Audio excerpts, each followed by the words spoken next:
Okay, अब start करते हैं बेटा। नेक्स्ट हमने क्या क्या कर लिया, ओवरी के बारे में कर लिया, एसेसरी डक्ट्स और फीमेल रिप्रोडक्टिव सिस्टम का स्ट्रक्चर कर लिया है।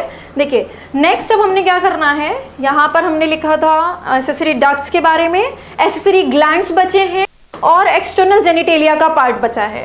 पहले एक डायग्राम बना लेते हैं। तो फीमेल रिप्रोडक्टिव सिस्टम का डायग्राम था, ओवरी के बारे में लिखा था, ओवरी का क्रॉस सेक्शन बनाया था और ये एनसीईआरटी का डायग्राम है। सबसे पहले मैं आपको एक डायग्राम बताती हूँ जिससे आप ये सारा कुछ समझ पाएंगे एक्सटर्नल जेनिटेलिया, और इसी में हम बना लेंगे कि कहाँ कहाँ पर एसेसरी ग्लैंड्स प्रेजेंट होते हैं। ठीक है, just give me a second. Okay ठीक है, तो एक डायग्राम बनाते हैं बेटा जिसमें हम एक्सटर्नल जेनिटेलिया देखेंगे। अब मतलब कि वो जो जेनाइटल ओपनिंग है, वजाइनल ओपनिंग है, वजाइनल ऑरिफिस है, उसको सराउंड करने वाला स्ट्रक्चर फीमेल्स में।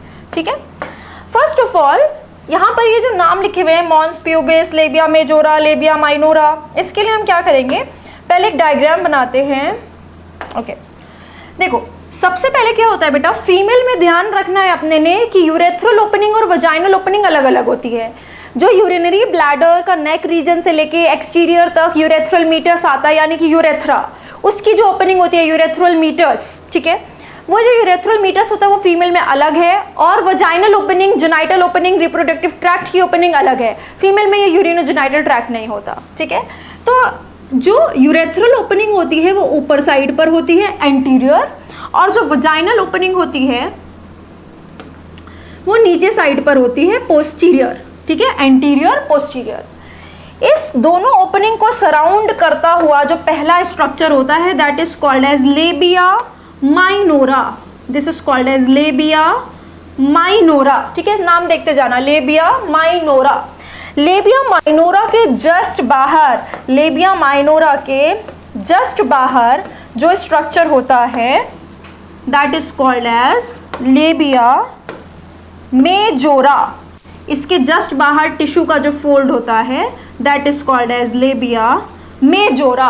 और लेबिया मेजोरा के बाहर जो एरिया होता है, यहाँ पर बेटा सॉफ्ट टिश्यू होता है, फैटी टिश्यू होता है। ठीक है, एक फैट का कुशन होता है एडिपोज टिश्यू का, और इसके ऊपर प्यूबिक हेयर पाए जाते हैं। So this is called as mons pubis. ठीक है, अब इसी की लेबलिंग कर लेंगे। सबसे बाहर क्या प्रेजेंट है, mons pubis. Mons pubis, mons pubis की बात करते हैं। मॉन्स प्यूबिस क्या होता है, मॉन्स प्यूबिस एक फैट का कुशन होता है। फैट यानी एडिपोज टिश्यू होता है, और यहीं पर प्यूबिक हेयर प्रेजेंट होते हैं, कवर्ड बाय प्यूबिक हेयर। ठीक है, तो फैट एंड हेयर है। ठीक है, फिर आता है उसके अंदर लेबिया मेजोरा। ये वाली जो लाइन है बेटा, this is labia majora. Labia majora हो गया उसके अंदर। So labia majora is paired fold of skin, paired fold of skin that surrounds vaginal opening।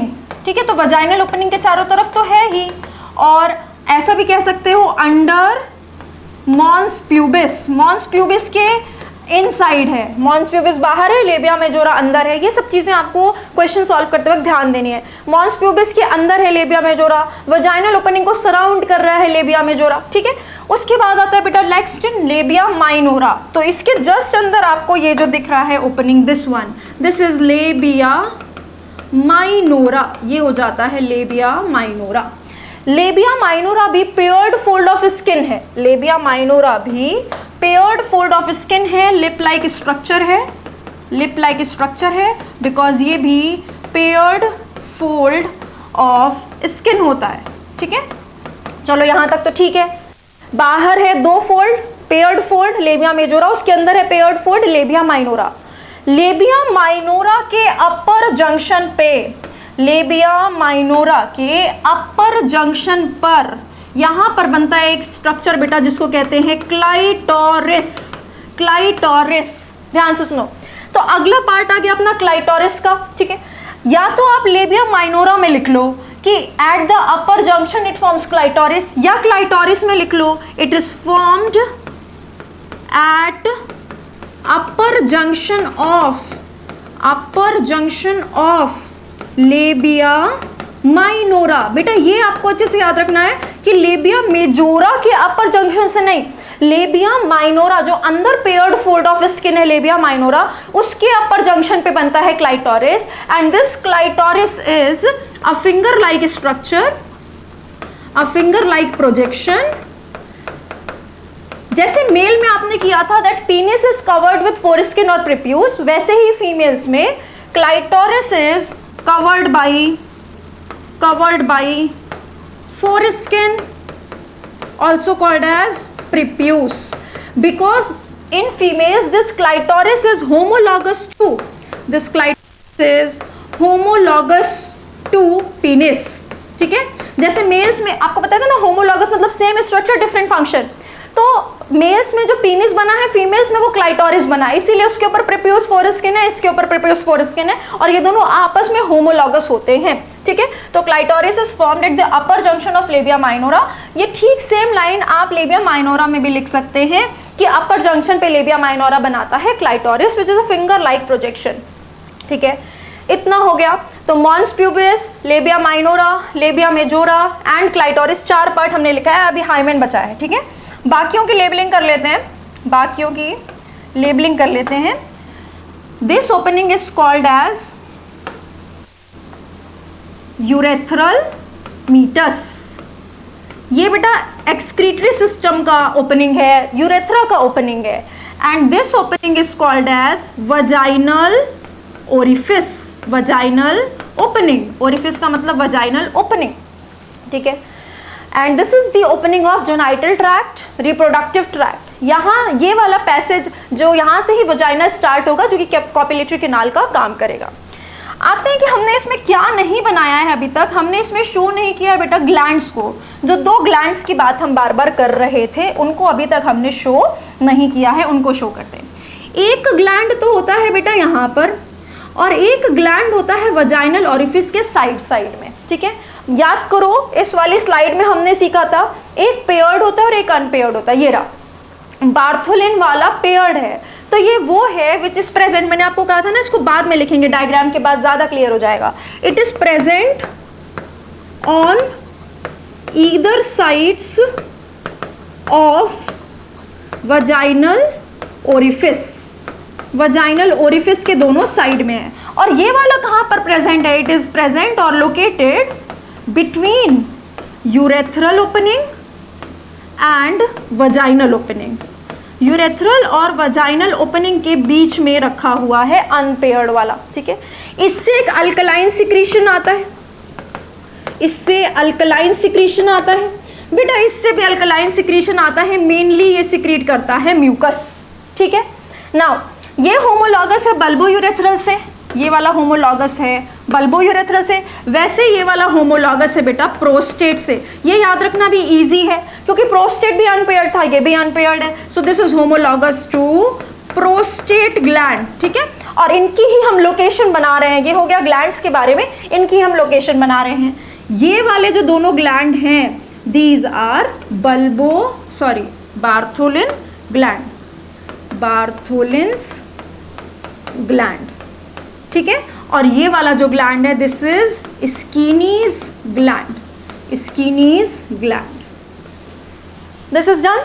ये हमने किया एक्सटर्नल जेनिटेलिया और एसेसरी ग्लैंड्स के बारे में साथ में, क्योंकि हम एसेसरी ग्लैंड्स के बारे में ऑलरेडी कर चुके हैं, थोड़ी और एडिशंस करी यहाँ पे डायग्राम के साथ साथ, और हमने ये डायग्राम किया। अब आप सोचेंगे मैम हमने इसमें हाइमेन क्यों नहीं दिखाया है, ये भी तो बचा है। बिकॉज हम इस डायग्राम में, ये एक्सटर्नल डायग्राम है एक्सटर्नल जेनिटेलिया का, इसमें हम हाइमेन शो नहीं कर सकते। हाइमेन के बारे में क्या क्या जानना है वो हम लिखते हैं, यहाँ पर लिख रही हूँ वो सारी चीजें जो हमको हाइमेन के बारे में जाननी है। अबाउट हाइमेन, देखो बेटा, हाइमेन एक्सटर्नल जेनिटेलिया का पार्ट है, ये हम जानते हैं। This is a part of external genitalia, इसमें कोई दिक्कत नहीं है हमको, हमने तो लिखा ही है इस पार्ट को एक्सटर्नल जेनिटेलिया में, ठीक है। ये एक्सटर्नल जेनिटेलिया का पार्ट है, बट असल में हाइमेन है क्या और कहाँ पर है? जो वजाइनल ओरिफिस होती है उसको थोड़ा एक्सटीरियर साइड से एक पार्शियल कवरिंग कवर करती है, कॉल्ड एज हाइमेन। फिर से सुनो, वजाइनल ओरिफिस में वजाइनल कैविटी जो होती है, वजाइनल कैनाल, उसको थोड़ा बाहर की तरफ से कवर करता है एक partial covering called as hymen. So hymen is the partial covering or membranous structure present ये प्रेजेंट है, प्लस करके मैं कभी कभी लिख देती हूँ present, partial covering present on the exterior side, towards the exterior side of vagina.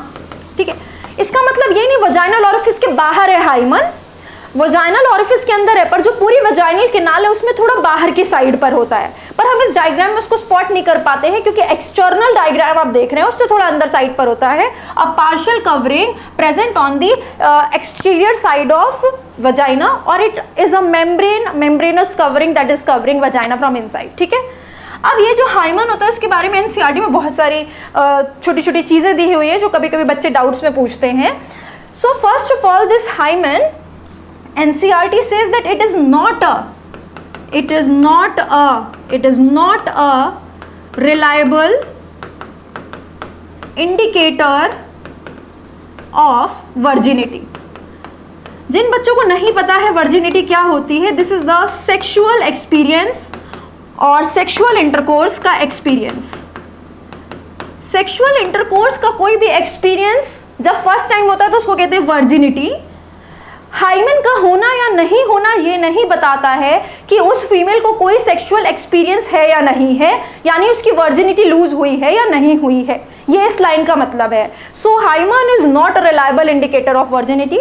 हो सकता है after the first sexual intercourse hymen is broken down, but NCERT says sometimes it may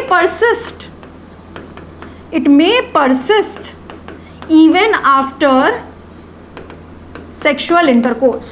ठीक है, it may persist and that is why ये assertion है तो ये reason है। ठीक है, and that is why it is not a reliable indicator of virginity। ठीक है, and sometimes without even sexual experience it is broken down, it can be torn in, for example some sports activity, कोई sports activity हो like extensive horse riding or extensive cycling, or by the use of tampons, use of vaginal tampons which are used at the time of menstruation like sanitary pads, tampons use होते हैं तो by the use of vaginal tampons etc। sudden fall और jolt, अचानक से कोई accident हो जाना या गिर पड़ जाना, कोई जोल्ट झटका पड़ जाना, इन सब कारणों से भी हाइमन टर्न आउट हो सकता है। ठीक है, तो hymen is a part of external genitalia, it is a partial membranous covering present in the vaginal cavity, vaginal canal. It is not a reliable indicator of virginity, it may persist even after sexual intercourse और it can be torn in other reason by due to other reasons also like any sports activity, horse riding, cycling, use of vaginal tampons and sudden fall और jolt etcetera. ठीक है, इसीलिए बस हमने ये लिखा तो है यहाँ पे हाइमन, पर हम इसको यहाँ पर बना नहीं पाए। ठीक है, so that is it about the female reproductive system. एक बार फटाफट से देख लीजिए, फीमेल रिप्रोडक्टिव सिस्टम का बेसिक क्लासिफिकेशन किया था हमने, then we started with the हम सारे नाम कर रहे थे पहले, ovary, accessory ducts and everything about accessory ducts, then accessory glands and everything about accessory gland, everything written in NCERT about hymen, then external genitalia में क्या क्या उनके बारे में क्या क्या लिखा होना चाहिए एंड उसका diagram. This is the diagram of female reproductive system and this is everything about the ovary and the diagram or transverse section of ovary. Now coming to the diagram given in NCERT of female reproductive system, this is a diagrammatic sectional view of pelvis showing reproductive system because कहाँ पर present होता है female का reproductive system completely pelvic cavity में है, इसीलिए pelvis region लिखा हुआ है। इसमें देखिए क्या क्या दिखा रहा है, ये तो पूरा यूट्रस, अब साइड व्यू दिखा रहा है इसलिए ये ऐसे प्रेजेंट है, ये पूरा यूट्रस दिखा रहा है, ये देखिए यूट्रस, और ये यूट्रस के आगे साइड पर एंटीरियर साइड पर प्रेजेंट है ब्लैडर। ठीक है, और ब्लैडर के आगे प्यूबिस सिम्फाइसिस, याद है ना आपको, ऐसे कॉक्सल बोन्स होती हैं पेल्विक गर्डल की, दो बोन्स होती हैं कॉक्सल बोन, उसमें आगे बीच में कार्टिलेजिनस जॉइंट होता है, याद करिए, वाइट फाइब्रो जॉइंट होता है, वाइट फाइब्रस कार्टिलेज का बना हुआ एक जॉइंट होता है जो कि बहुत सबसे हार्ड कार्टिलेज होता है, उसका बना हुआ एक कार्टिलेजिनस जॉइंट होता है प्यूबिस सिम्फाइसिस। लिख लो यहाँ पे रिवीजन करनी है तो, प्यूबिस सिम्फाइसिस क्या है, एक कार्टिलेजिनस जॉइंट है, कौन से कार्टिलेज का बना है, वाइट फाइब्रो कार्टिलेज, जो कि सबसे स्ट्रॉन्ग कार्टिलेज होता है उसका बना हुआ है। And this is present between two coxal bone. Coxal bone कहाँ पर, एंटीरियरली या पोस्टीरियरली, ये आगे साइड पर प्रेजेंट है, ठीक है, that is posterior, not posterior, dorsal और वेंट्रल, वेंट्रली, ठीक है, वेंट्रल साइड पर है, ये आगे साइड पर है। ये दो बोन से पीछे साइड पर तो बोन होती है, आगे साइड पर प्यूबिस सिम्फाइसिस होता है, वो दिखाया हुआ है। एनीवेज, अब आते हैं कि यहाँ पर यूरेथ्रा दिखा रखा है, देखो ये रहा यूरेथ्रा, क्योंकि ये देखो ये दिखाया है ब्लैडर, तो ब्लैडर की ओपनिंग है, तो ये यूरेथ्रा होगा या नहीं होगा, बिल्कुल होगा, ठीक है। अब ये वाले इधर डायग्राम देखो, यूट्रस का ये जो एंड रीजन है वो क्या हो जाएगा, सर्विक्स, ये पीछे डाइजेस्टिव ट्रैक्ट दिखा रखा है तो ये रहा रेक्टम। तो आप समझ रहे हो, सबसे आगे प्यूबिस सिम्फाइसिस, उसके पीछे है एक्सक्रीटरी सिस्टम का यूरिनरी ब्लैडर और उसकी ओपनिंग, तो उसकी ओपनिंग ये रही ऊपर साइड। दैट इज वाई मैंने आपको बोला था कि यूरेथ्रल ओपनिंग ऊपर साइड पर है, एंटीरियर साइड पर। ये देखो, ये जो यूरेथ्रल मीटस है दैट इज एंटीरियर, मतलब आगे, और वजाइनल ओरिफिस पोस्टीरियर, यानी कि इसके तो पीछे प्रेजेंट है। ये हमको इस डायग्राम के साइड व्यू से पता चल रहा है, इस डायग्राम के साइड व्यू से। देखो यूरेथ्रा यहाँ पे है तो यूरेथ्रल मीटस यहाँ पर है, और ये पूरी ओपनिंग यहाँ पर खुलने वाली है तो वजाइनल ओपनिंग यहाँ पर है। तो अगर हम देखें तो ये एंटीरियर साइड पर, ये पोस्टीरियर साइड पर है। तो पहले ब्लैडर हो गया, उसके बाद यूट्रस, सर्विक्स, वजाइना। ये देखो सर्विक्स के बाद क्या लिखा हुआ है, वजाइना लिखा हुआ है, और इसकी ओपनिंग हो गई है वजाइनल ओरिफिस, और उसके पीछे साइड पर क्या प्रेजेंट है, ये रेक्टम। रेक्टम की ओपनिंग को लिखा हुआ है एनस। तो ये सारी लेबलिंग यहाँ पर दी हुई है, और थोड़ी सी यहाँ पर एक्सटर्नल जेनिटेलिया की ओपनिंग दी है। देखो एकदम एंटीरियर साइड पर यहाँ पर दिया हुआ है क्लाइटोरिस, क्योंकि एकदम एंटीरियर साइड पर जिधर यूरेथ्रल मीटस है उधर पे ऊपर साइड पर क्लाइटोरिस होगा। उसके बाद लेबिया माइनोरा, इसके बाहर ये देखो लेबिया मेजोरा। लेबिया माइनोरा यहाँ पर दिखाया है, लेबिया मेजोरा यहाँ पर दिखाया है, और ये दिखाया है बेटा वजाइनल ओरिफिस। ठीक है, इतनी लेबलिंग्स है, इसी का हमने डायग्राम्स के थ्रू अंडरस्टैंडिंग किया है। आप एक बार ध्यान से फिर से डायग्राम्स तो देख लेंगे। I hope the topic female reproductive system is clear to you all. And अभी भी आपको कोई चीज़ समझ ना आई हो, अगर आप ऑफलाइन में हैं तो डायरेक्ट आके पूछ लीजिए, अगर आप ऑनलाइन क्लासेस लगा रहे हैं तो आप सेपरेटली उसको कमेंट्स में या हमसे मिलना होता है तो उस हिसाब से पूछ लीजिए। ठीक है, thank you so much everyone.